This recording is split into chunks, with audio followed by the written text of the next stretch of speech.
Hey, Chelsea. Psst. Come here. Come on.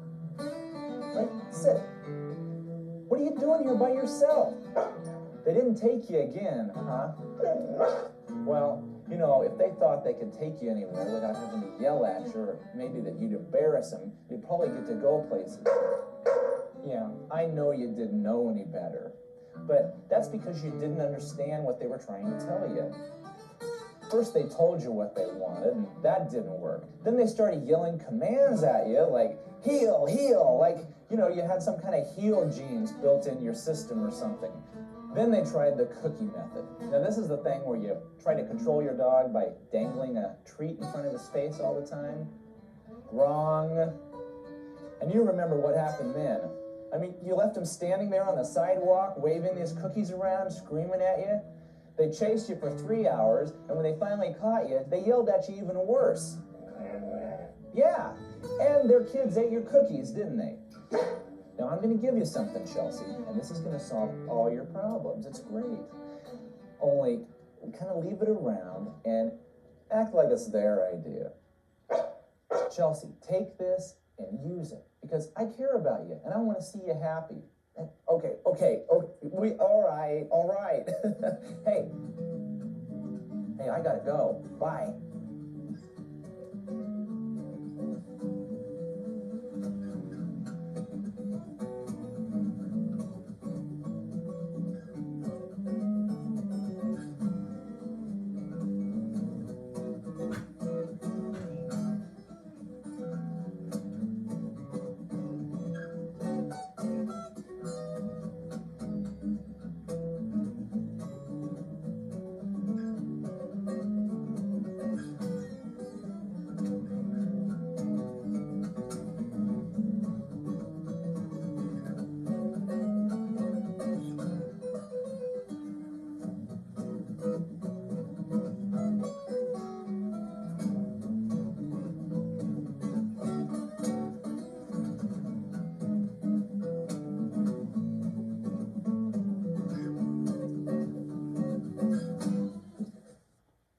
You know, it's not easy for dogs to master human social behavior.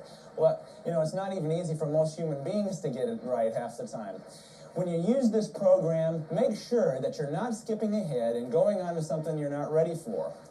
It's important to do it step by step, just like you see it on the tape. That's the way to properly socialize your dog and be a totally responsible pet owner.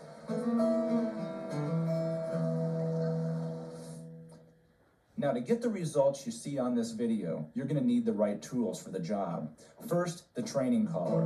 This is the piece of equipment that your dog's going to be wearing all the time, so make sure it's something of quality. Don't get one of those ridge things that you find on the grocery store shelf. Put it on your dog just like this, with the running part of the chain going through the ring from the top. The dog should be on your left when you're trying this, and where my finger is, that's where the leash is going to hook on. Now, if you can't find equipment near you, look in our catalog. The next piece of equipment you're going to need is going to be the 15-foot long line. And it is 15 foot long, as you might have guessed, and it is made out of cotton. It's not polyester, and it's not nylon. Nylon can rush through the dog's leg and possibly cut him. We want to use only cotton. Next, we have the 6-foot leash. That's the third piece of equipment. I like to use leather. Some people like to use nylon. They like to use cheap latigo. I find that stretches and prolongs corrections. I want to spend more time having fun with the dog and less time correcting him. These leashes will last you forever if you get a good one. Next is the tab. It's simply a very small piece of cloth that makes a handle that'll go through your collar later in the training. Next, we have the throw chain. This is something else you're not going to find in your local pet store. Check our catalog. And next is your light line. Simply 25 to 50 feet of very light line. It's the last thing you'll use before going off leash. You know, it's not easy for dogs to master human social behavior. Well, you know, it's not even easy for most human beings to get it right half the time. When you use this program, make sure that you're not skipping ahead and going on to something you're not ready for. It's important to do it step by step, just like you see it on the tape. That's the way to properly socialize your dog and be a totally responsible pet owner.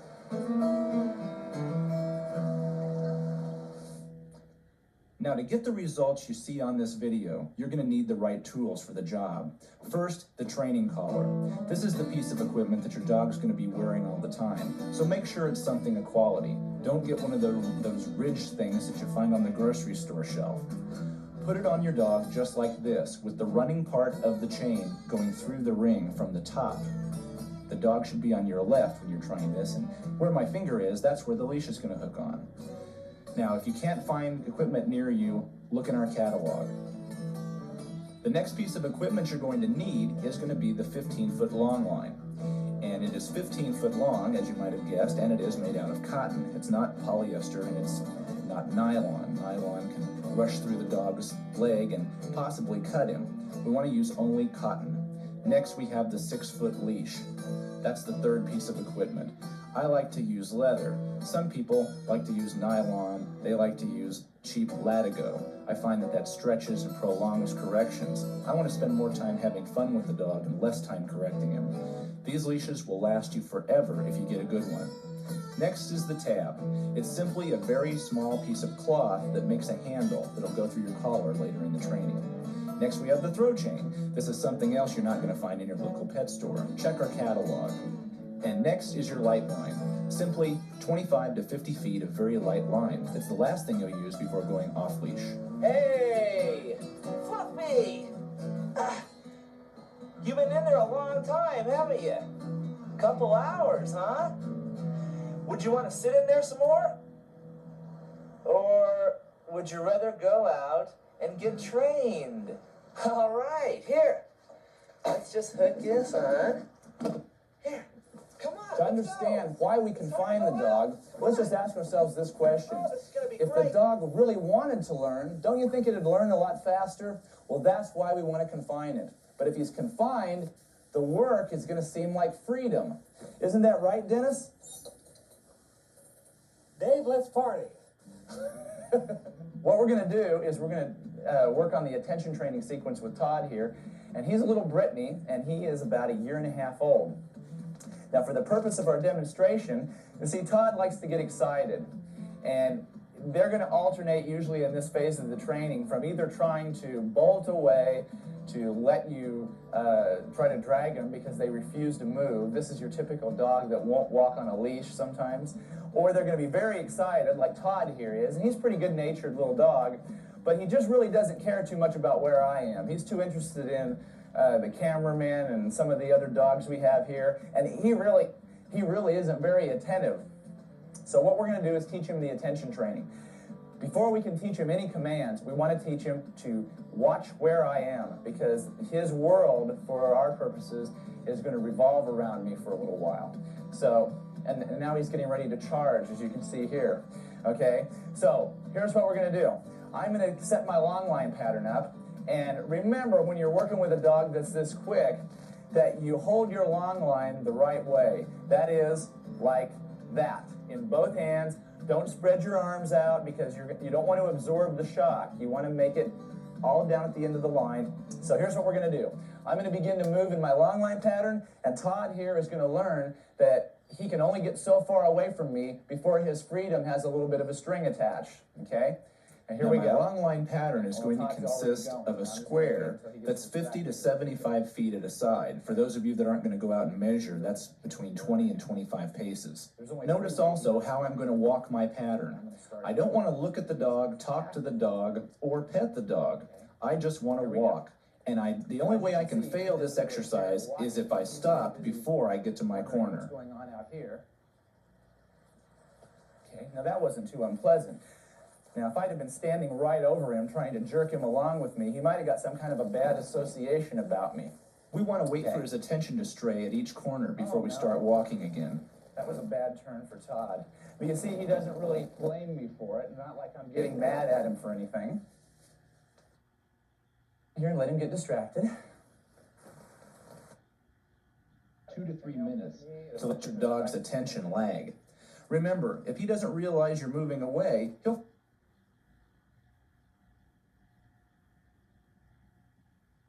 Dog is one of the dogs that will come and walk.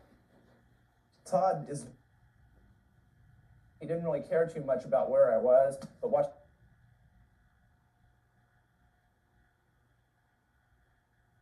I noticed that he starts to gravitate closer to my legs because he's figured out that if he stands there looking at something else and he doesn't know that I leave, I can actually get far enough away that he'll get caught by that line. Now he starts to move when I move. You see how that works? Now, if I would have had him on a short leash trying to jerk him around and yell at him, he might even be pretty upset with me right now, thinking that I was trying to kill him or something. Now watch. Okay, we see some eye contact now. He's watching a little bit. Now watch when I start to move. Let's see if he moves too. Now I know what you're saying. Dave, this is just too easy. What about the dog that doesn't want to get trained? The dog that'll either drag you or refuse to move? Well, we got them both in one dog. Oh my goodness. See, I'm not gonna look.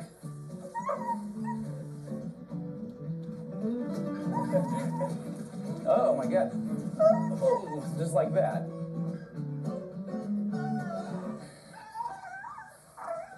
Now the ultimate cruelty here would have been to stop and go back and see what was wrong. There was nothing wrong. The ultimate cruelty would have been to convince this dog that by laying down and screaming, he could control us. Okay? See, oh, now look at his, can you see his tail? I'm not going to look at him. Okay? I'm going to get ready to walk again. Now, until he understands what we're doing, he may protest or even cry a little bit. It's kind of like my first day of school. I cried until lunch. That was my freshman year. You're the boss, and you're taking charge of things, and you'll notice a change immediately. This type of behavior, here we go, should put an end to all of those, or to those of you who think that your dog is undergoing some kind of emotional trauma, because 10 minutes ago, he was trying to convince us that somebody stapled his tail to the ground. And now, he's fine. He's not finding that it works with me because I won't look down. Oh, what was that? Now Flint changes strategies. He's really trying to hit me now, watch. Now, see, hey, really trying to get some attention. After this is over, I'm going to the hospital where this dog and I will be surgically separated. Now, if your dog behaved this way, and he would walk with you just like this in the park, most people would think he was trained. Now, we've spent our 20, 25 minutes out here doing these patterns with a few minutes rest at each separate corner. One of the things that we have to make sure that we do in order to get this lesson deep down into his skinny little brain is that we can't erase the effects of it by trying to apologize to him for trying to teach him something after we get done. And what I mean by this is the common practice of, after obedience class, stripping the leash off of your dog, clapping your hands, and trying to get him to go crazy and celebrate being done with it. Because then you're telling him what you just did must have been something bad, or you wouldn't be celebrating so much. I'm going to let go of the line. The dog doesn't know that I've let go because my attitude's not going to change to, where is he? I'm going to stay just as confident, just as relaxed. And if I move, the dog really, now this is not something I want you to do at home, but just look at how the dog's still paying attention to me. If I actually move over here, okay, we still have the dog's attention. He doesn't know we're not holding the other end of that line, by the way. He still thinks he's completely under control. Now, eventually, when we have the line all the way off, he'll still feel he's completely under control, and the times he'll feel most secure and most happy is when he's right with you, which is just what we want, isn't it? Before we start, remember, confinement for 1 to 2 hours, either in a sky kennel or on a short chain. That's the dog, not you. And then, stand on the first corner of your square and begin walking your pattern. Remember to pause a few minutes at each corner, and no talking, no looking, and no petting the dog. Then we come to the cool down. Drop the line and spend a few minutes just standing relaxed. Don't worry that the dog's going to run off. You can always step on the handle if he gets too boisterous. And return home. This one you might want to write down.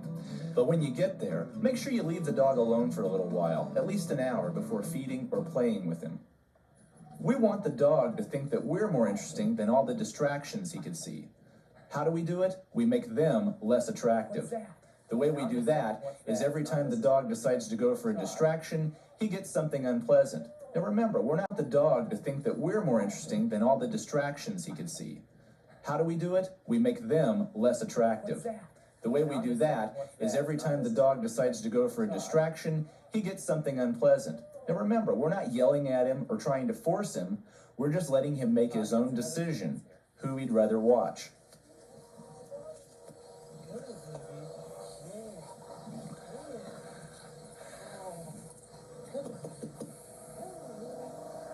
It's no fair for your distractions to call the dog or look at it. Now, at this point, I think Todd has found something a little bit more interesting than this other dog over here. And we don't want to look down and stare at him or he's going to look away. We're just going to remain the object of interest here. And we're going to teach him that he was right because we're going to turn around, walk away, and let him come with us and let him see that as long as he's with us, everything's still okay. And look at this. He's closer to me on 15 feet of loose line than he used to be on 6 feet of short What leash. is this? See, I'm not talking to Barney. And now Barney's pretty attentive. Matter of fact,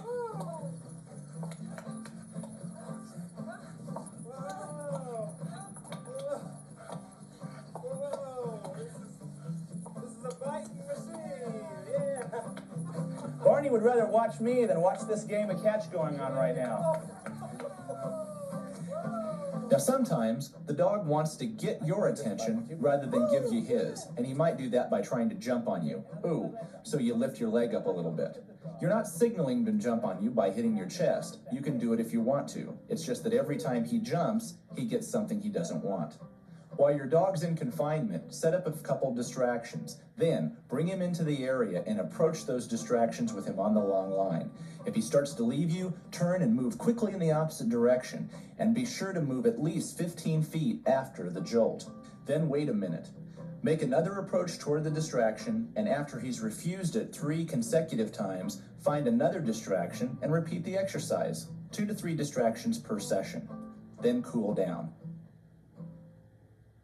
Lesson 2, you're going to progress from your long line to the leash. You're going to learn the heel and the sit placement. But before you do, let's check and make sure that you're ready. If you can take your dog like this, and notice how I'm keeping the dog between me and this fence, that's so when Dennis drops our distraction, the dog will see it all of a sudden. Then I want to turn around and run in the opposite direction. If that line can tighten before I get away, I know I'm not ready to move ahead.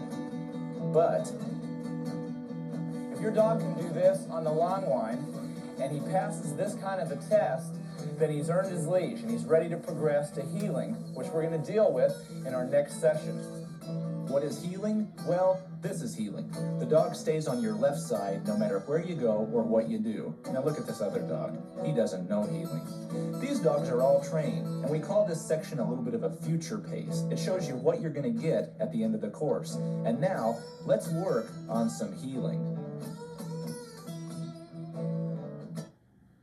Chelsea, ready? How much is that doggy in the window? Well, there's no pause there, and we're going to have to do that over now. The heel command is an important command, and it's also important to know how to talk to your dog and what tone of voice. Make sure you make your tone of voice easy to understand, but firm and not too overpowering like a Marine drill sergeant or anything. Let's try it at home. You just say, Fluffy, heel, just like that. Fluffy, heel. Now you try it with your own dog. Let me say something here. If you even started to call your own dog Fluffy, just because I did, then take this tape down to the store and exchange it for that dandy Battle of the Monster trucks you've been wanting so bad. And now let's go back to the dog training ranch in Wichita, Kansas, with my well-behaved assistant, Dennis. Well, it depends on what kind of dog you are. Right now, you're a pretty attentive dog, so let's both walk together like this. Here we are walking, okay? And let's say that you see for instance, our cameraman, David, over there, okay? And you want to go over and check out and see what he's doing. So now, see, you're not looking at me, but you don't know where I am, do you? You still think we're together. And you start to walk slightly ahead. Now look, when you're right there, for me to turn, now just stay there and walk in place. You're slightly ahead, and I notice you're ahead, and before I let you pull on the leash, I'm going to release it, grab it with both hands, turn, and walk the other way so that you get a correction. Right. Put your leash down there. If you were a dog, how would you interpret this? Well, you're jerking on me, Dave.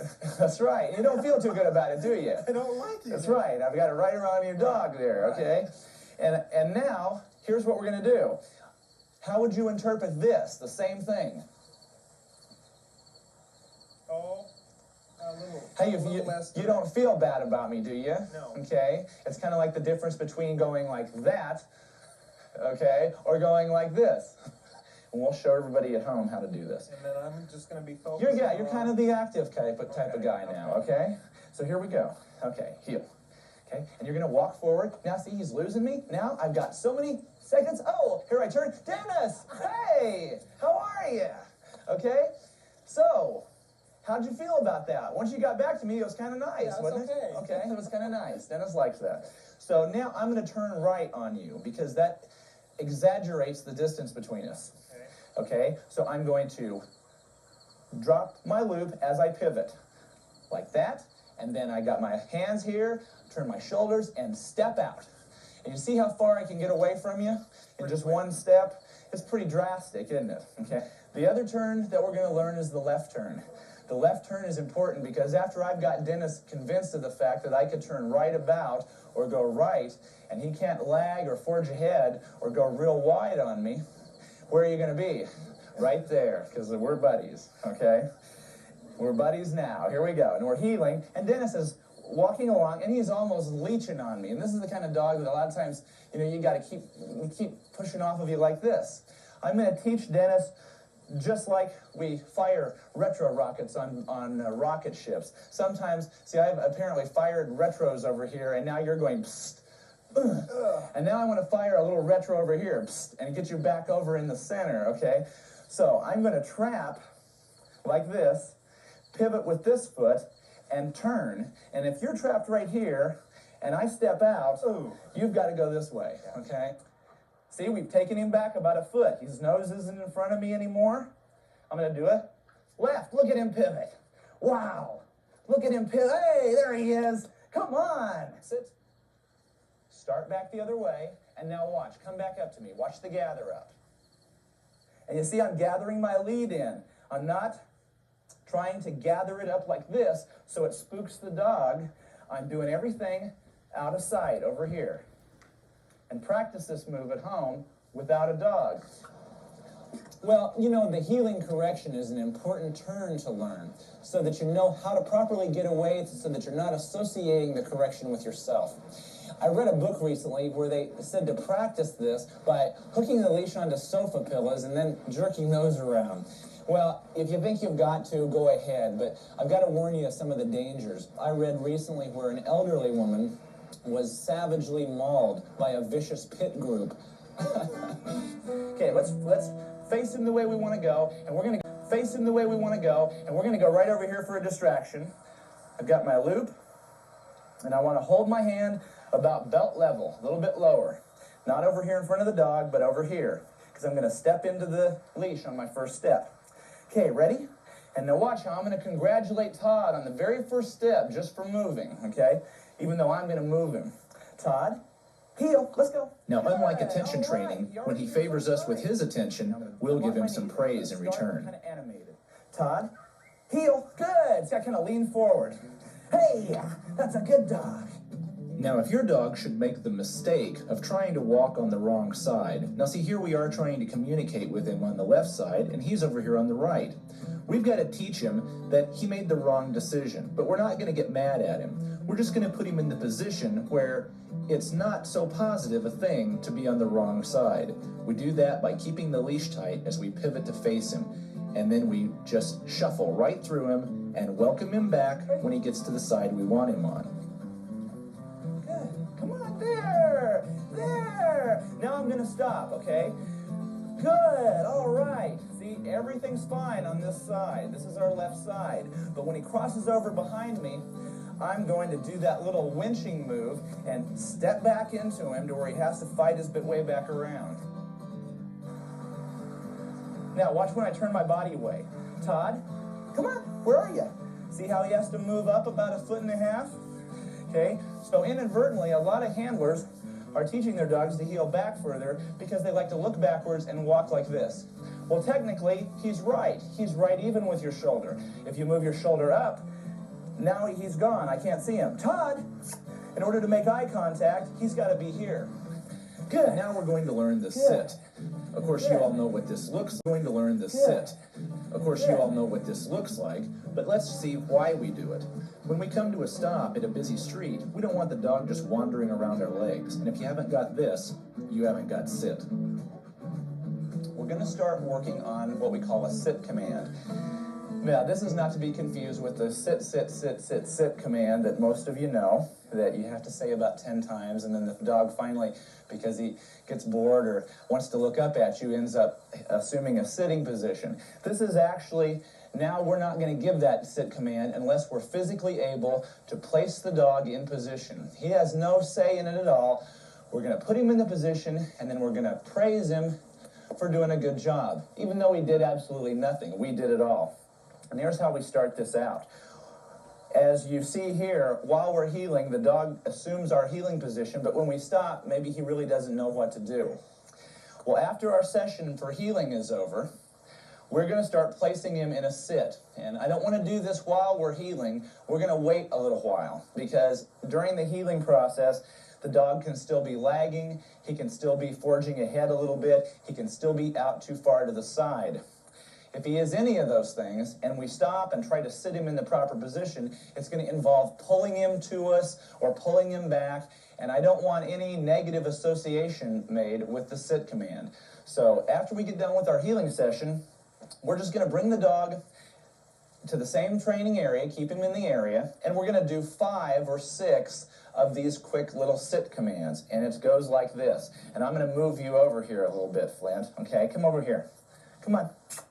Right there, okay? Now, we take one hand back here, we take the other hand, we put it on the chest, right under the neck, and then we take the other hand and we pet down across the rear end, and when we get down here, we just kind of, like we're doing a little real slow motion little karate chop. We just touch them and they'll sit right on your hand, and you want to say the dog's name and the SIT command, okay? Flint, sit. Good. And then we praise just like that. Yes. All right. Okay. Now, if they want to jump right back up, don't worry about it. You have the more active dogs. They don't want to hold that position very long. You praise them until they get up, and then you stop. And then you can heel a few more feet and try the sit again. Hey, come on. Heel. Atlas, sit. Good.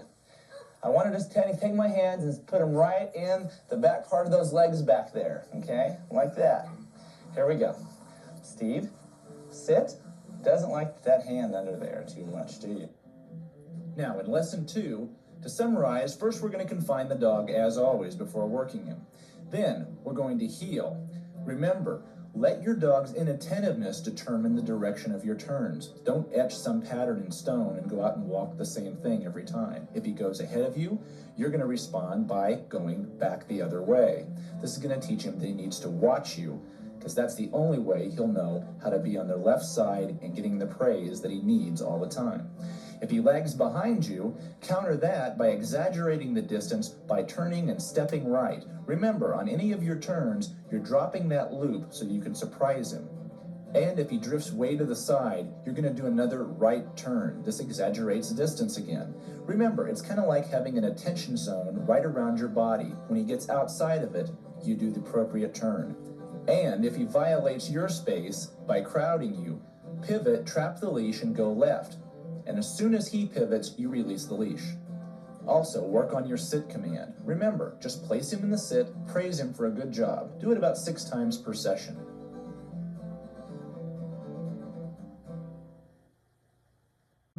After I've spent 4 days on lesson 2, I'm ready for lesson 3. That's 2 new versions of the heel and sit and a new command called the down. But first, let's see if you're ready. Here's the test. If you can heel and your dog doesn't lag behind or forge ahead, you're probably ready for lesson 3. If not, stay on lesson 2 for a few more days. In this section of our healing, we're going to do something a little bit more fun.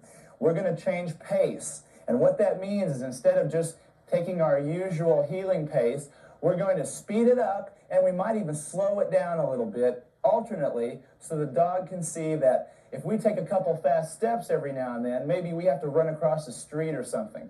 But if we break into a run for some reason and the dog's on the leash, that it's not some kind of a signal for him to go crazy and start jumping all over us or to take out running ahead of us. And Sweet Pea here is an Australian Shepherd, and her great characteristics is she has this one half of an eye that's blue. She's a good girl, she is. Okay, and she's all ready to work. So we're going to do some change of pace work. Here we go. I'll describe what we're doing. Sweet Pea, heel. Good. As soon as she starts out, she did something right, so I can tell her how good she is. I'm going to go left now. Good. Look at how she pivots to go left. Good. Look at that. Wow. Wow. Look at that. Look. She almost hops over to the side. Good dog. Sit. There you go. Good dog. That's a good dog. And I'll give her just a quick little pat. No more than that when we praise. More vocal. Now, see, I wouldn't want to pet her at all now. I want to pet her when I can get her eye contact. Sweet Pea. Hey, all right. That's when it means something. Oh, I know it. Okay. Okay. Here we go. And Dennis is going to, well, looks like Dennis is playing some ball over here, and she's interested in that. So we're going to use that as a distraction. Okay. Dennis, why don't you sit down and bat the ball back and forth? Okay. Here we go. Sweet Pea, heel.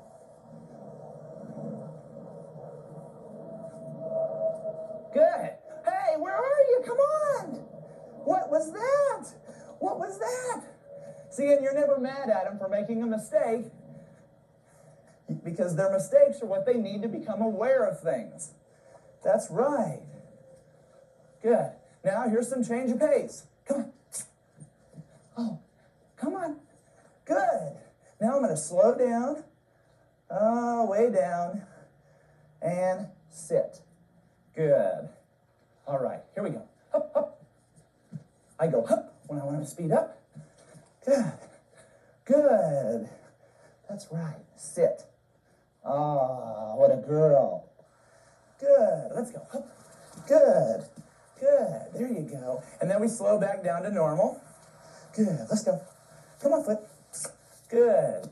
Now, he's in perfect healing position, so I can try my stop. I'm going to choke down on the snap. Flint, sit.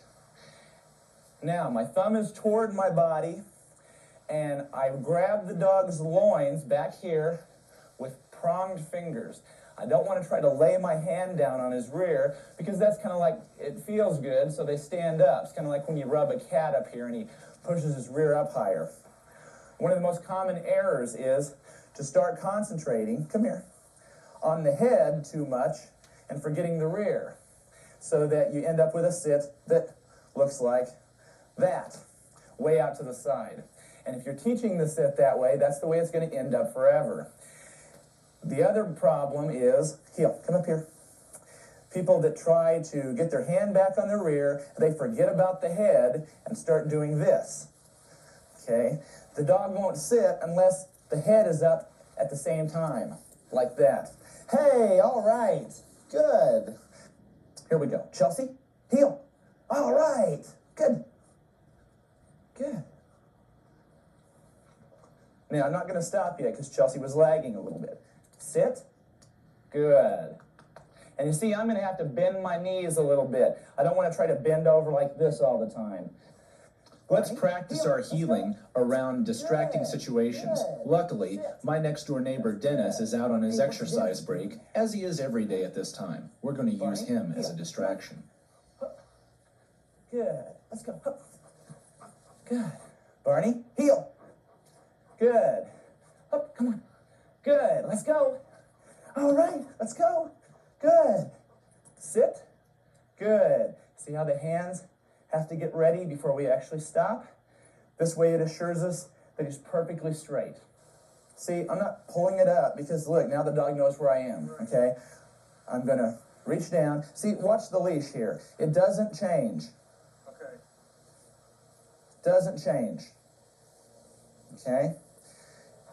So we're walking along, I go to here, and then I go sit. Like that. Just like that. And then I praise him. Now, if your dog is one of these that doesn't like its rear end touched, it'll whirl away from you when you try to place it in the sit. So put it up against a fence like I'm doing right here, and the sit placement is much easier. Yeah. Now our next command. Yeah. Now our next command. The down.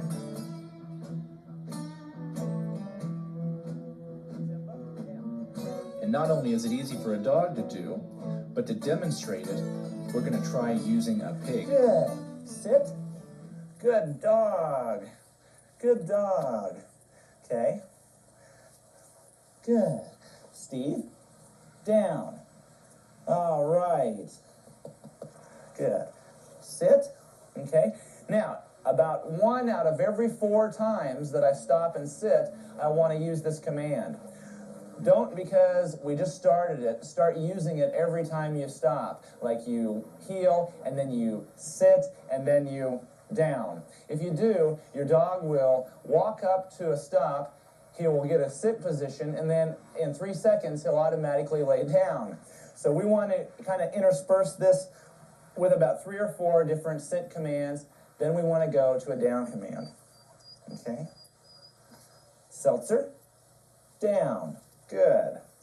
Now, down commands are very tough for some dogs. The more dominant personalities do not like to lay down for you because that's a sign of submissive behavior. Some of these dogs are very dominant animals.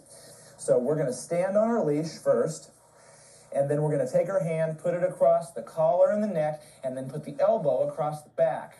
Then we're going to take our other hand and reach under here, kind of pop the front legs out from under him. Okay? And we're going to give the command, the dog's name, and then the down command. Okay? Chelsea? Down. Oh, yeah. Okay, here. No biting. Okay? If you get any biting like that, it's up under the chin. And now she's thoroughly depressed. Some of you may have trouble trying to reach all the way under a big dog like this and lift 170 pounds up and telling it to lay down. So here's the alternate method. You're just going to take one leg, keep your pressure on the shoulders, and you're going to lift the leg up and then push down that way. Down. Yes. And now. Okay. And then that's where he stays. And I think he's had it. Okay. And here's your homework for lesson 3. Confine your dog for a few hours before each session. You're going to walk up to distractions and give the sit command, placing your dog in the sit. And then, on your heeling, you're going to make sure that you change pace. That means speeding up or slowing down alternately, so the dog has to pay closer attention. Then, about 1 out of every 4 times that you stop, you're going to put the dog in a down position with the down command, and then praise the dog.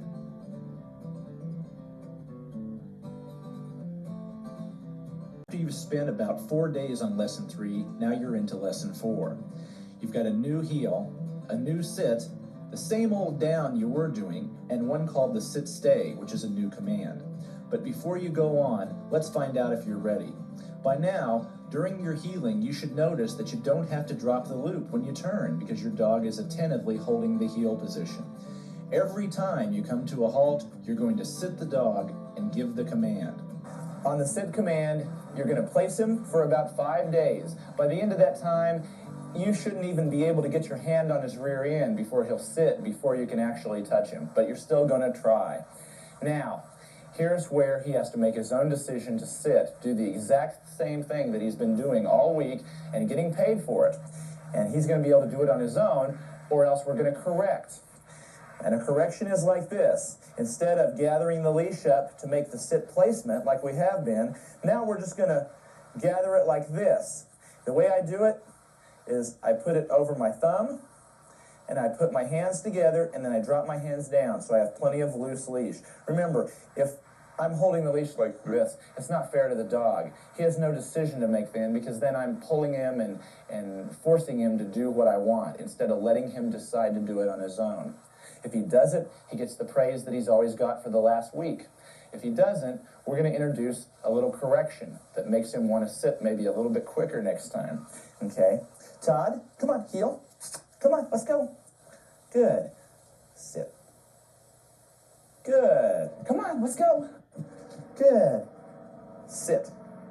Good. Notice how I'm always ready to correct, and I'm always ready to praise too if they do it just right. If you have a sit that's completely at an angle, in order to straighten it up, do one thing. Go forward and up, like this. Lift up and go forward, like that. It's a perfect way to put the dog into a perfect sit position. Good. Just like that. And do it before you praise. Don't praise and then correct for the position. Okay, Chelsea, heel. Come on. What a good dog. Well, you've taught your dog to stick to you like glue, but now you've got a problem. How do you go away by yourself?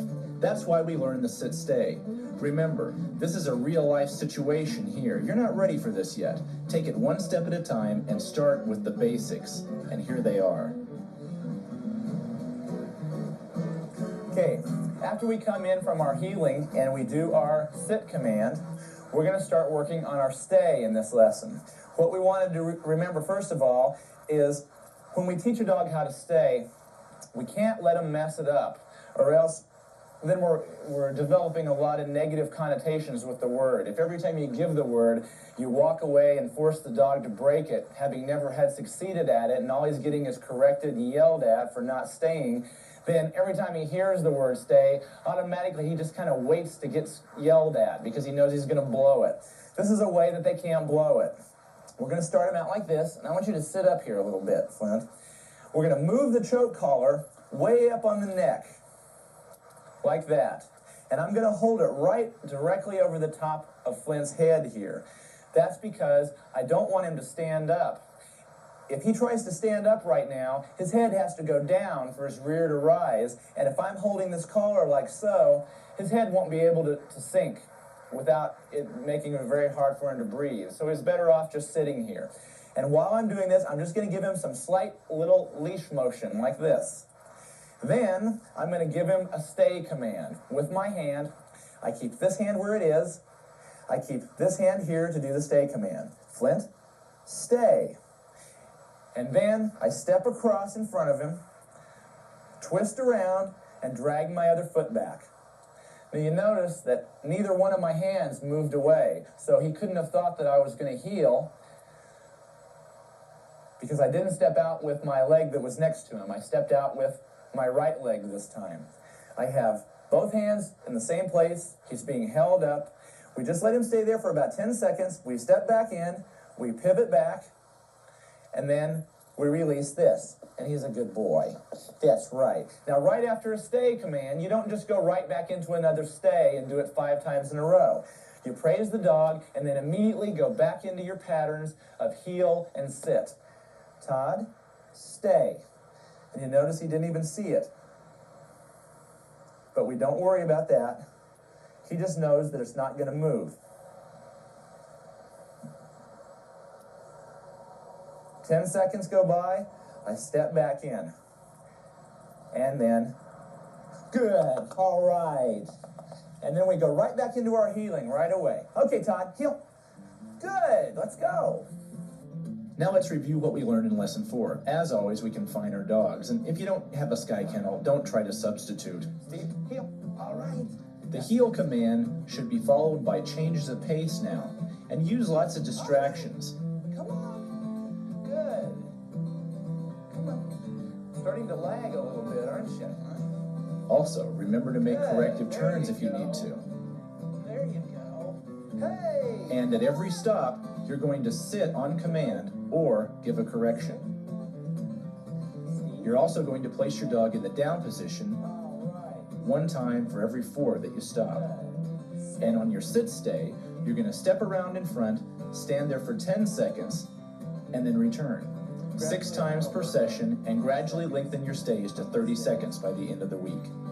Just Good. In lesson 5, we're going to do a new heel, we're going to do a new sit, we're going to do a new down, and we're also going to do a new sit stay. But first, let's find out if you're ready to go on. If your dog will sit on command, even in the presence of a distraction, then you're ready to move on. Here's what we're going to do if you're having a problem with the dog that wants to swing way wide while he's heeling and stand out here and look at you from about 5 feet away. And no matter how far you turn right or how many times you turn right, he still likes to keep his distance a little bit. This is called the pole turn. And this is a great little trick to use on the dog that just doesn't want to get close to you. It forces him to stay close to you or he gets wrapped around the wrong side of a pole. I'll have Dennis out here and explain how this works in a second. But now let's watch how it's done right and see if Simba can do this here. Simba, heel. Good, let's go. Oh, what was that? All right, here we go. Simba, heel. Okay, now, he's been polled once. Now we're going to see if he reacts a little faster. Oh, there. Hey, yes. Now look at the accuracy of his turns now. Come on. Come on. Good. Changing the pace. The lefts. Okay. Good. The rights. Good. The right about. Good, Simba. Good, Simba. Good. We just learned how to foil the dog that wants to heel way wide on the turns. Wow. Well, that was the right pole turn. Now let's learn how to do the left one. This is to foil the dog that wants to move out in front of us and stand about 5 feet out in front, looking back at us instead of pivoting like he should. You're getting ready to watch for that left turn, and as I turn, right, and look who's on the wrong side of the pole. I'm going to cut right across here, and you're caught again. And then, as soon as I know you're caught, it's going to take this long. You're caught, I'm going to go sideways, pull you around, and then say, Fluffy, Dennis, come back. How are you doing? Let's go at it again. Come on, let's go. Right in there, okay? She knows the importance of being on the good side of that pole. To sit here without me even having to say the sit command. And I'm working him in an area where there aren't any distractions to throw him off track. He's kind of just basically doing what he's been doing all along. Every time I've stopped, I've gotten him used to being sat or hearing the sit command and then getting corrected for failing to sit. So it's kind of a habit by now. You'll notice your dog doing this after the first 4 or 5 days. He'll sit automatically a lot of times before you can even say it. And sometimes you might forget to say it and he'll go ahead and do the sit. That's when we know that he's ready to do automatic sits. So from now on, for the entire time that we're going to be working with the dog, we're going to demand that they sit automatically without any type of a clue from us, like a command or anything like that. And basically what we're going to start doing is we're just going to stop, shut up, get ready, and if they don't sit, we're going to give the correction just like we would have told them, and they didn't do it. Now, we want to test for our automatic sitting ability using some distractions out here. We're going to let Steve come right in on a heel toward these distractions, and I'm going to stop and say nothing, but I'm going to prepare to correct. If Steve doesn't sit automatically, I'll give the correction. This is what really cements in that automatic sitting, okay? Here we go. Steve, heel. Come on. Good. Ready? Heel. Good. Well, before we move in for another close-up, let's go to Dennis with a new command. Good. Okay, Dennis, now we're going to practice this. Okay, Dennis, now we're going to practice this down command. And here's what I want you to see from the dog's point of view, okay? I want to use a little bit of psychology here and show you what the dog's going through while we're trying to teach it the down command. Now, here's your dog, okay? He is sitting, so sit back here a little bit, okay? He's sitting, and we want him to lay down. Now, we know, Dennis, we know that he doesn't know exactly what these words mean until we can associate them with an act. So if I say down, and then I attempt to make him lay down by pushing him, First of all, Dennis, do you think that I'm trying to make you lay down, or what's your first thought? Well, you're just trying to push me to the ground. Yeah, because what's happening? I'm pushing your head into the ground, and that's not very pleasant. If we try to pull Todd, look what happens. He doesn't want to get down there. And if we try to push him, he ends up looking like a water pump or something. He's going to do this, okay? It's like he won't let his head go down. So, come here, Todd. Sit right there. We're having a little fun with Todd. I'm going to make one little movement. I'm going to keep it between here and here. And I'm going to touch you like that so that I've got 6 inches of free slack that I can get moving. It's kind of the principle behind the battering ram, Dennis. If I put my battering ram up against a door and just tried to push it, why would I even want to do it? I want to get the battering ram, move it back from the door, and then hit the door, okay? That way I can have a lot more momentum. So here's the down command. If I say, Dennis, down, and you don't do it, I'm going to go, boom, right over. Todd, down. Right off the feet. Hey, all right, good. Now I'm ready to go, and I don't have to be like this. I can just be slightly bent over, knees flexed, and I'm ready to chop to my toe. Simba, down. Good. You know, that was the down correction for a larger dog. But if you have a shorter dog, like Seltzer here, you have to remember that instead of grabbing all this leash out here and giving yourself plenty of slack, that you're going to crash your knuckles into the ground before you correct the dog. So remember, move the hands up closer to your dog. This is all part of the natural selection process, I guess. While all the larger breeds were getting corrected into extinction, these little guys were just developing shorter and shorter legs. Come on, heel. Come here.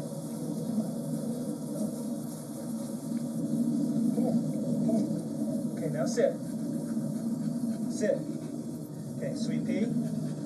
You ready? Dennis! Oh, hi, Dave. Wow, what are you working on here? Well, we're working on Sweet Pea, and I'm teaching her how to stay today. Okay, well, I see that you're working on something, but I don't know if it's teaching to stay so well.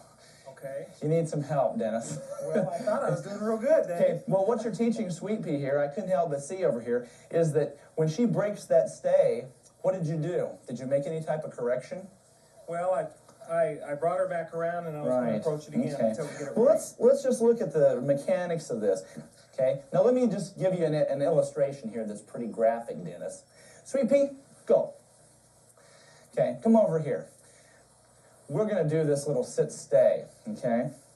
Now let's just imagine that you're the dog, so you grab onto this part, and I'll be the handler again. Okay. Okay, now I want you to stay, so I will say, Dennis, stay. I'll pivot around, and I'll do my step out, just like so, okay? Now, if you were to try to move, and let's say go around over here, go ahead, start to move, I want to step in, and I want to stop that movement. If I let you get behind me, and then I'm going to have to take you for a walk all the way around, and you kind of like that, don't you? Right. Okay, so I want to step in and grab you here, then I'm going to put my foot where you were, over here, and I'm going to put you back there along the ground, back here. Okay. Like that. And then I'm going to step out again without saying a word. Now here's the important thing.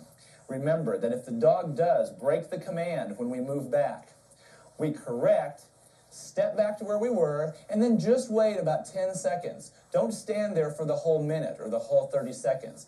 If the dog broke the command, he obviously needs some more reinforcing of how to do it right, not to just have you sit out there and wait for him to screw up again so that you can go in and correct him again. I want to get him to do it right so he can get paid and see the benefits of doing it the correct way, okay? And see, Seltzer's held a stay here pretty long. He's done a good boy. All right. And you notice if you can get him to look at you, how you can change their attitude a little bit. You can get them a little bit more animated. Seltzer, hey, all right, hey. And raise your voice up a little bit. Okay, heel, come on, come on. Now this recess stuff's easy because this is stuff he knows and he has fun doing because all he gets when he does this is good stuff, isn't it? Because he doesn't do any of it wrong. Let's review Lesson 5. Begin with confinement, and then move to your area and start doing your pole turns. Remember, you're going to cure drifting to the side with the right turns and pivoting out too wide with the left. Then, we want to work on automatic sits. The dog should sit without any command at all. If he doesn't, make sure you're there to correct. Remember to praise him at the end though. And then we do the down command. On the command, the dog should down, and if he doesn't, you're going to correct and then praise him. On the sit stay, you're going to step back for just a few seconds and gradually stretch it out to about a minute. Remember, after you return, praise the dog.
Now after 5 days on lesson 5, we're ready to progress to lesson 6. And we're already getting quite a list of commands that we know pretty well.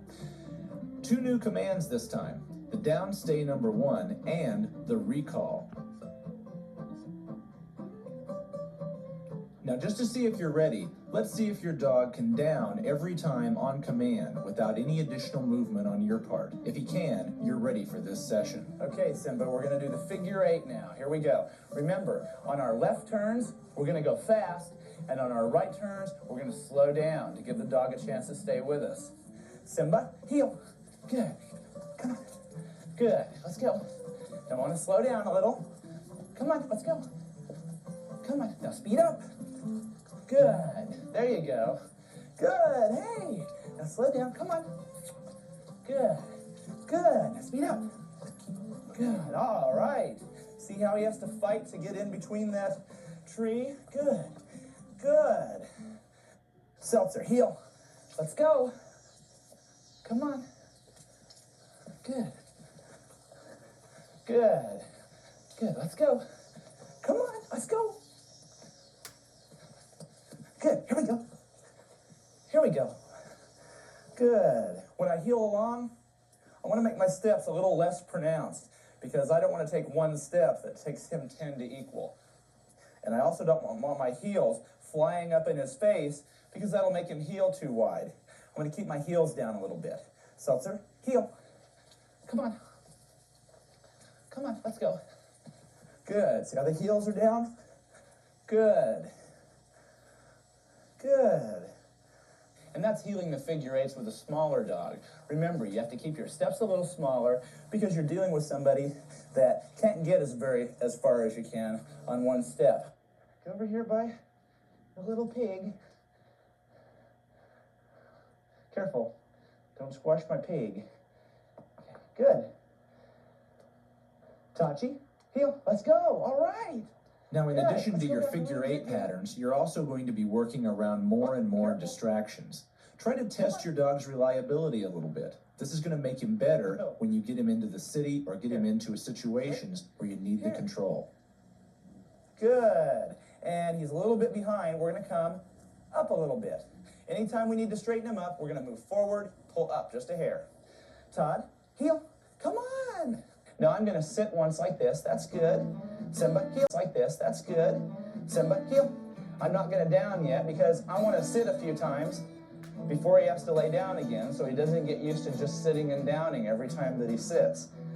Heel. Good. Good. Now watch this dog's attention. Oh, look at that pivot. Yay! See how I communicate with him when he looks at me? Hey, all right. Good. And an automatic sit. He's ready to go. Now I want to give him the down while standing straight up beside him. Now this is a deceiving correction because if you have to give it, you have to get there quick. What you're going to have to do is give the command, and if he does it, you're just going to let him have the leash real quick. If he doesn't do it, you're going to have to slide down, step out, and rock it to that toe real quick. And I'll show you how to do that as soon as I get him down. I don't want to think that I'm going to correct him when he's not doing anything wrong. But here's how that's going to look. We know that he's done it 20 times. Now he's going to do it totally on his own. I'm going to freeze my body. I'm not going to move, not going to bow or curtsy or stoop down or point. I want him to do it just from the word. Simba, down. Good. Wow. We'll stand motionless, ready to slide down if we have to. Stubbly, down. Now remember, down means all the way down. There you go. Always goes over toward the same angle. Practice doesn't mean anything. It's perfect practice that gets perfect results. Watch the result here. Studley, down. Good. Now we have a good response. All right. Here we go. Here we go. Now we're going to stay here for a few seconds. All right. Over the next few days, you should try to increase both your distractions and your time limits. And of course, no one is more intensely distracted than Dennis. You're out in an isolated area, and then this happens, you know? It's the population explosion.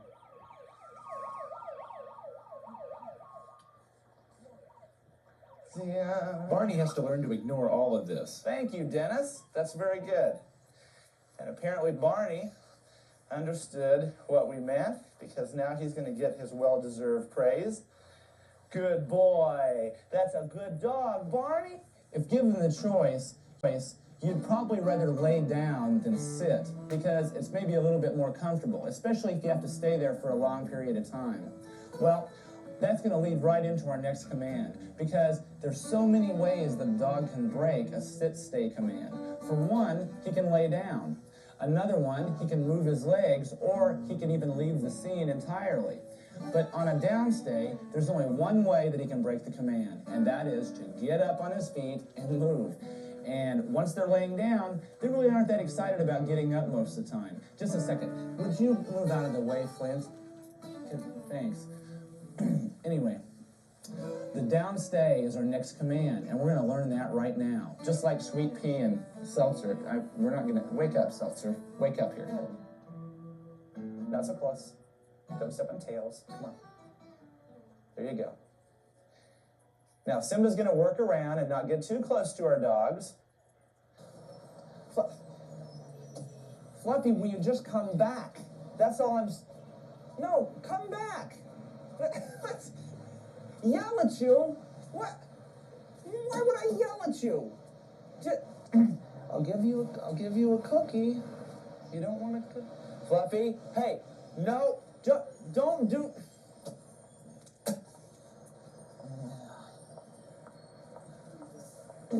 I guess this is about as good a time as any to introduce our next command. It's called the recall. I guess we'll all see how that's really supposed to be done. You folks at home, watch your television sets.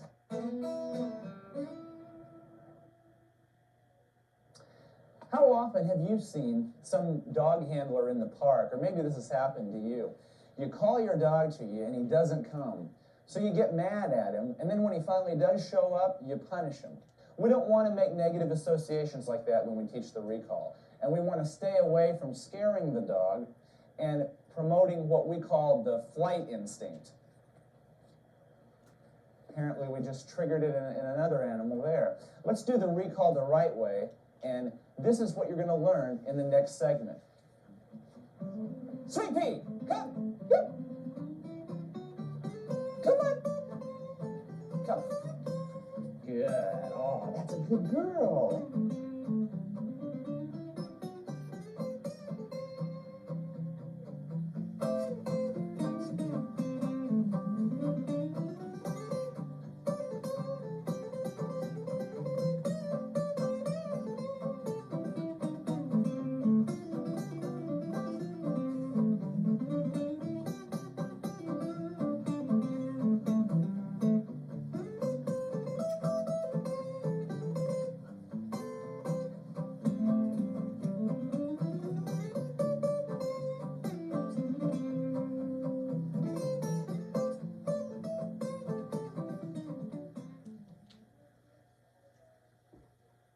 Okay, and we're going to learn the recall now. And the important thing about we're going to learn the recall now. And the important thing about the recall is that you're teaching one command, the recall, in order to break another, the sit stay. Okay? Which we might have one of these guys break the down stay in a little bit. Okay? Tachi is going to be our victim, student. Tachi, come here. Sit. That's good. That's good. And we have to demand that the dogs hold the sit stay for at least 30 seconds before we end up calling them. That's so we don't run into the habit of putting the dog on a stay, walking over here, turning around and calling them immediately. We're inadvertently training them to every time we walk away, as soon as we turn to face them, they're going to break those stays and start running to us. So we want to leave the dog on the stay, step out, and then move around for about 30 seconds. Tachi, come. Good. Sit. Okay, and we're going to help Tachi sit right in front of us. Oh, are you bored? If your dog isn't holding a stay command like this, where you can do this, and he's not going to break and try to come to you, you really have no business doing a recall command. We want him to know that a recall can break a stay command. He's going to have to leave the stay command to come to you, but if he's leaving it on his own, you need to make sure that he can only do it when you tell him to. So now, we're going to back out again, and we're going to do a recall command. Now, when I start moving this dog, whether I have to pull him a little bit, or whether he tries to beat my pull, and I have to back up a little bit, or try to reel as fast as I can, preferably, to get him before he gets me, when he gets here, I've got to be planning on reaching out with my good hand and helping him into a sit while I say the word, okay? Studley, come. Sit. Good. There you go. That's good. This week, you're going to work in 3 new areas. But just because there's an open car door, don't forget your automatic sits. Also, you can work on your stay commands in the car. When you're driving, you like to have a dog that will lay right in the back seat. The downstay is the command for that. Work into your downstays just like you did your sit stays. 4 to 6 per session. Work from 30 seconds up to 3 minutes. Your healing workout should consist of distractions, and more distractions. Do lots of figure eights, lots of automatic sits, and motionless downs. You might even try doing your downs from out in front now, like this. Hold the sit-stay on your recall for at least 30 seconds before calling the dog. Praise him when he gets there, after you have him sat.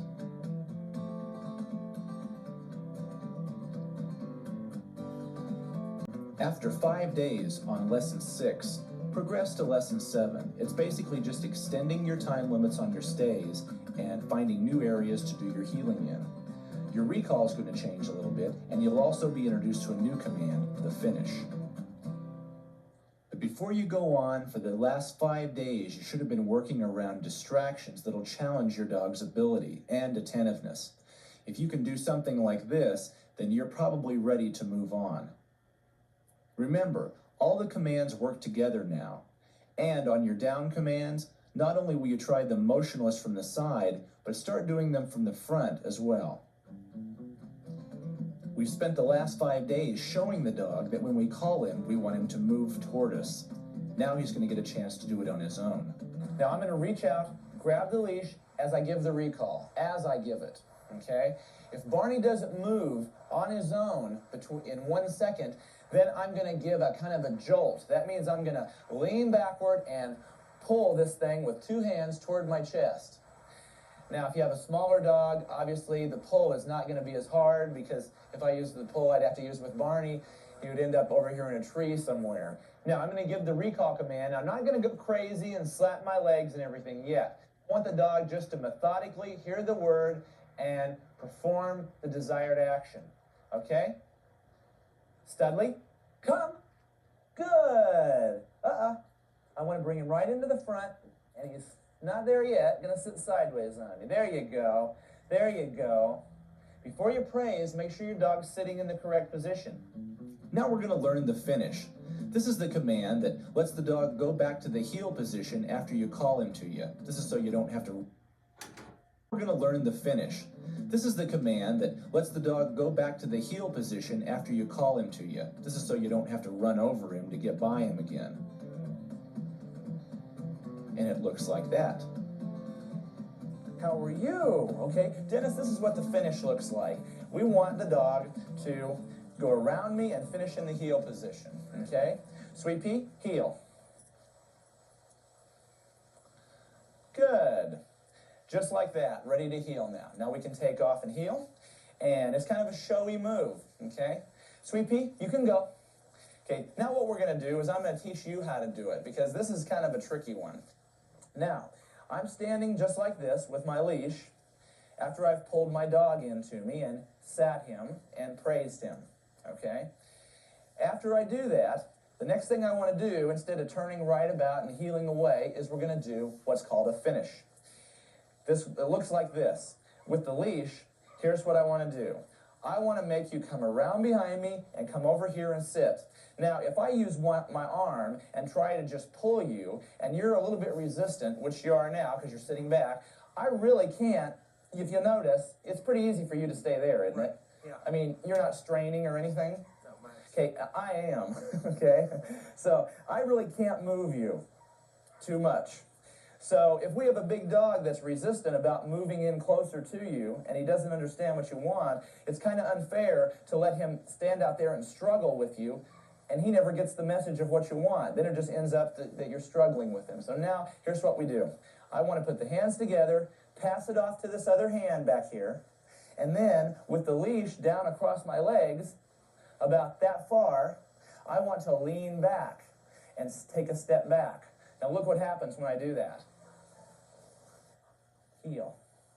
Now, pass the taunt leash behind your legs as you take one step back and 2 steps forward. You're going to try to place the dog in the heel position. He'll probably sit when you stop, but if not, correct. And remember to praise. Just the finish with every recall. In Lesson 7, first confine the dog as usual, and then start working around those great distractions that you've been able to come up with. You should practice your workout as a whole with your sit stays, your down stays, your recalls, and your finishes. Excellent. Jump. Up. Good. All right.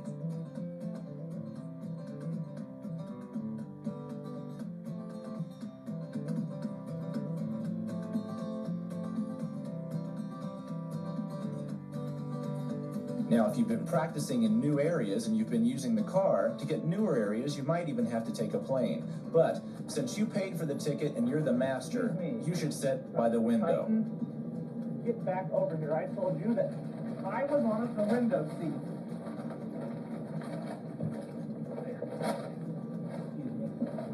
And you should also sit next to your dog on the plane. That's so you can be right next to him so you can correct him in case he does something embarrassing. This dog's eating my food. After 5 days on Lesson 7, you're going to be ready to move, of course, to Lesson 8. More of the same type of things you've been doing before, but more distractions, more new areas. You're going to have a new one. It's called the finish number 2. That's where the dog does it all on his own. If you're ready to go on, you should be able to heel around just about any distraction and still have a totally attentive dog. The next thing we're going to do now is we're going to practice some turns called polishing turns. Now, the way these work is this polishes our healing skills. Instead of just making the regular turn, we're wanting to do some fast turns. When we turn, we're going to add 3 running steps to every turn that we do. What this does, it's going to speed the dog's reaction time up dramatically. And I'll show you the results after just a few turns. Watch this. Here's our regular healing. Speed P, heel.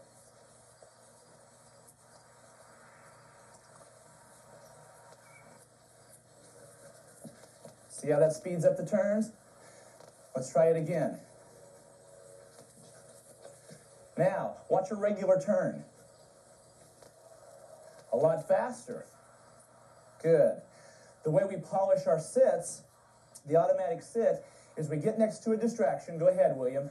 And we ooze to a stop when the dog gets enamored with something. Here he goes. He's got a ball here.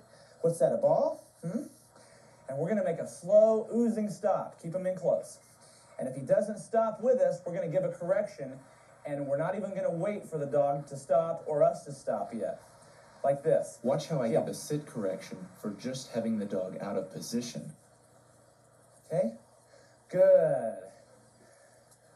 Sweet pea. Heel. Good. That way we ooze to a slow stop, and the dog sees the stop in the motion immediately, and he'll pull to a stop. Pea, heel.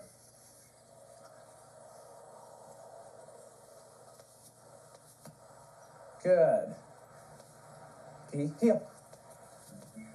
Good. There's good attention there. Here's a really showy command. This is called the you can't yell at your dog, but you need him to lay down. I'm going to step in, reach for the snap, and then give a little tug over that way, kind of to simulate the same type of correction we did. But it's more like a game. It's like, I'm going to grab you, that type of thing, and I'm going to pull. And if he doesn't beat it, then he's just going to get a little bit of a jerk. Not hard, but just like a little game-playing jerk, okay? Down, okay? After about 5 days, your dog ought to be able to beat your reach in. Then you'll move to step 2 of the down hand signal. Down.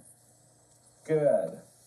Now, when he starts to beat the reach in, you'll start progressing to the hand signal. The first few times that you do that hand signal, you're going to find that he'll look at the hand signal and forget about downing. Then you're going to have to reach in and make sure that he knows that it's the same thing by reaching in and correcting to the side a little bit. Do it again. Down. Reach in and correct to the side.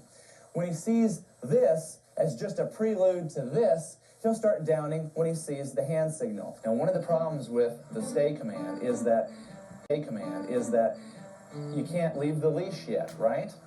If you're doing the stays right, you shouldn't be any further away than what it takes to hold on to the leash. You notice I brought Barney up to the corner of the fence, and he can't see around the other side.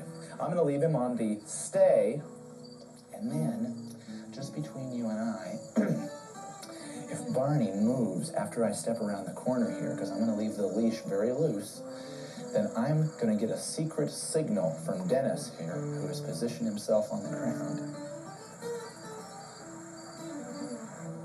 Hey, Dave, the dog's up!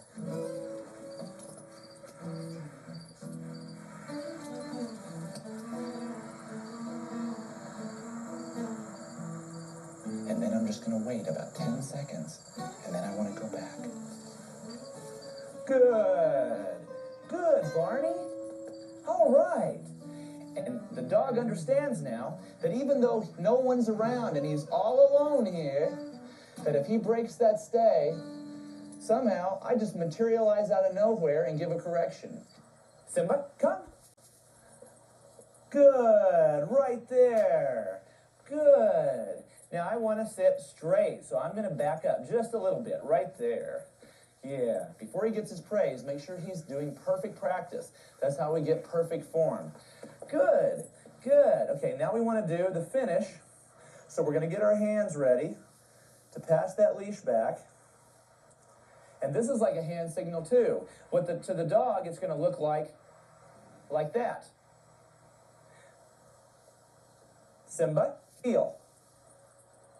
Good. And there is a perfect finish. But if your dog doesn't move when he hears the heel command, leave a little bit of slack in the line so that your backward step will kind of jolt him behind you. This makes sure that he wants to move when he hears that heel command. Lesson 8 is your longest lesson of the course. It's going to last 10 to 15 days, and you're going to work on polishing turns every time you make a turn. That means 3 running steps. You're also going to work on your polishing sits. Come right up to distractions and correct for any inattentiveness. Your hand signals should go steps 1 through 3, starting with the reach in, and then the hand signal and the step in, and finally ending up with just a hand signal. Your sit stays will be done around corners. Go from 10 to 90 seconds. Also include your down stays in the same routine. Your recall, the dog should move when he hears the command. If he doesn't, you're going to correct. The same way with the finish.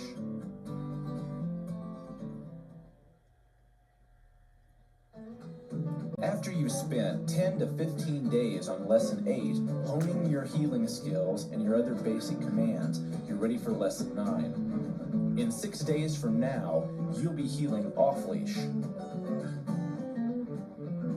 Before your workout session, attach the tab to your dog's collar. We'll want him to be getting used to the feel of it before we actually have to use it in a few days. Now you're going to prepare for the single biggest step since you started working with your dog. And that is the ultimate goal of most everyone that works with dogs, and that is to do things off-leash without having to drag this leash around with you. You've got control over the dog, and there's no strings attached, literally. Here's how we do it. What we start out with, stay, is a little instrument, and I'm going to hold this up because I don't want Barney to see it. It's called a throw chain. Now, just like the name implies, you're going to be throwing these chains. I'm not heeling Chelsea. I want her to get involved with the distraction so I can recall her from behind. If she doesn't respond immediately, I'm going to throw with that chain, and it's going to strike her on the rear end. Hi, Chelsea. I only have to throw a foot or two, so it's real hard for me to miss. But when she gets back to me, I'm really going to praise her. Now, while I'm praising Chelsea, behind me, I have an assistant picking that chain up, and then I'm going to put my hand out. Good, good. And he is going to cradle that thing right in my hand, and I've got it again. As far as the dog's concerned, I might have these things growing out of my wrists because he never sees me go back to pick it up. After a few days of trying the throw chain recalls, you'll find your dog pretty hard to get behind. Then you want to start using the throw chain in your heeling program. You're going to shift it over into the other hand because now you've got your throw chain, your throwing hand. Of course, you don't even let the dog see it. As a matter of fact, it's forbidden to even talk about it in front of the dog. It won't even be called the throw chain anymore. It is now called the thing. Okay, don't even say the throw chain, not even when the dog can hear it. Okay, so we have the thing in our hand here, and we're going to start heeling now, but we're going to give a real lackadaisical type of heel command, and we're going to start moving around real slow and lethargic. We're not going to make any sharp turns like we did in practice. Occasionally, if we're walking along and Barney might want to lag off like this, a little bit behind, and I can get his attention out this way, I might be able to angle off a little way so then I can throw. And after I throw, I keep right on going. When Barney realizes that he's been hit, he's going to jump right back toward me again, and I'm going to praise him just for being in the right place. Remember, the throw chain can only be thrown when the dog is looking the other way. He can never see it coming, or it's not fair. And because every time he looks away, it could fall out of the sky, look at where his attention is now. Okay. Now that's a pretty graphic example. Sweet Pea is going to ignore those distractions because if she lets her attention lag, then something might fall out of the sky and hit her, and she really doesn't like that. Now for the next advance of our stays. We're going to have a sit-stay here, but we're going to take the leash off for the first time. That's right. And I've tied a little light line to a tree here. I'm going to secure this without Sweet Pea knowing it. Good. That's good. To her tab. And then I'm going to take the leash off. Okay. Sweet Pea, sit. Okay. Stay. Now, she doesn't know that she's not on a leash. So if I leave and she breaks the command, I'm going to be able to run right back and make a correction so that I don't have to go chase her around the yard and spend 5 minutes catching up to her. It's a very effective way because right now, if the dog can't get away, then it's got to sit there and wait for the correction. No movement. Good. Good, Simba. Good, Simba. The next 6 days you spend on Lesson 9 are going to be preparing to go off-leash. Begin by attaching your tab before every session.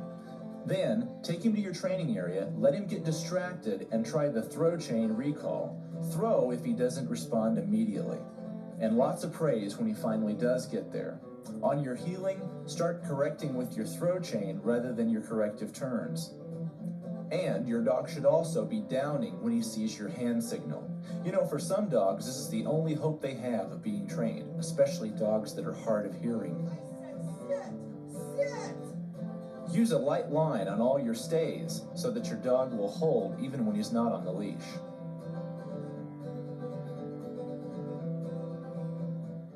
Well, at long last, finally lesson 10. We're going to go from the light line to completely off the leash. So let's get started. Well, here it is. Our first time that we're actually going to go off the leash and do some heeling. Now, if you haven't let your dog off the leash before now, and you've been practicing with your throw chain, you're ready to go. So this little device that we have here is a very long piece of light line. Depending on your dog, you might want to use 15 feet or as much as 100 feet if you have one of those dogs that likes to really bolt and run when he thinks he's off the line. Now, Tachi is a fast dog. Tachi can cover hundreds of yards in mere seconds. So I'm not going to take any chances. While Tachi's occupied over here, I'm going to show you that we have light line that is leading back here for about 100 feet. So if Tachi should decide to bolt and run, the first thing I want to concentrate on is throwing. And I want to do that as soon as Tachi gets out of the heel position. If Tachi should keep going, I'm just going to have about 5 or 10 seconds to watch this line go by, step on it. I never want to hold it with my hands because I could cut my fingers. But I'm going to step on it, stop the dog from moving, and then I'm going to hand over hand bring the dog back to me, and then praise the dog. Okay, now, here comes the big show. We're going to really act like we're setting him free here. Off the leash. Okay, and the leash is gone. Okay, Simba, heel, let's go. Come on, let's go. Good. Good. Oh, hi, Simba. Hey, how's it going? Good. All right. Good. Simba, heel, come on. Come on, good. Now, I have another throw chain in my pocket. I'm going to reach in, get my other throw chain. Come on. Good. Here we go. And now Simba's controlled without the leash, but he's actually more attentive because he can't judge the length of it. Now, Studley looks at distractions like something negative now. He doesn't even want to look at that ball. Drop it right there, William. Look at that. Heel. Come on. Anything that I'm producing right now is designed to get Studley to mess up a little bit. Come on. Come on. Here's the big surprise for the lagging dog. If the dog does fine on the leash, only to lag behind when you remove the leash, we have a little surprise.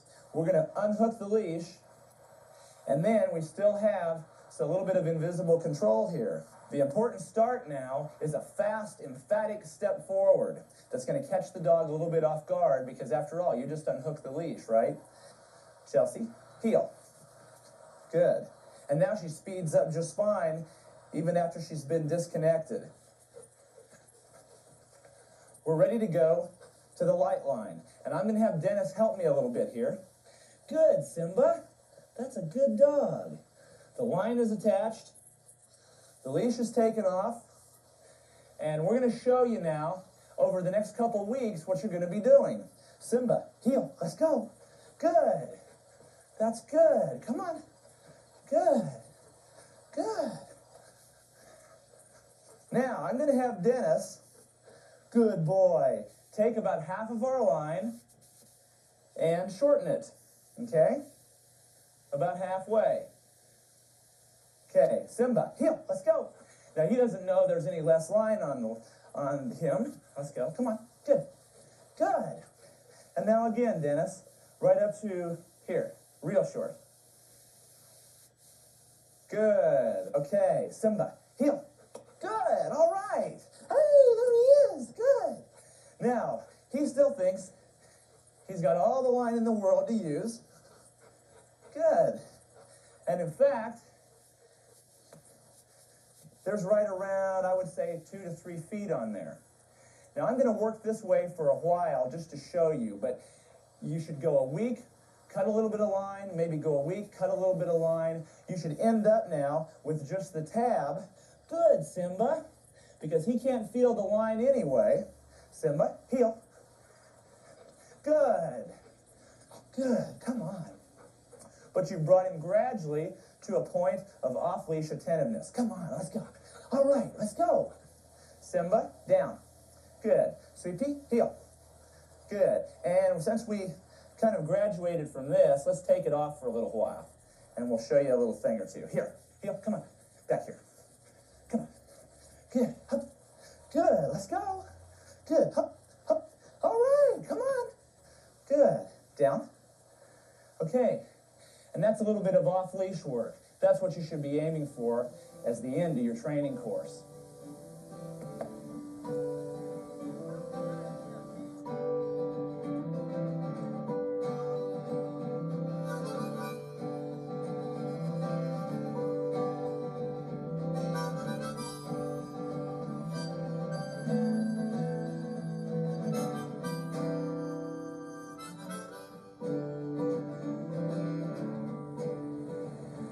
Thanks for spending the last few weeks helping to make your dog your own best friend.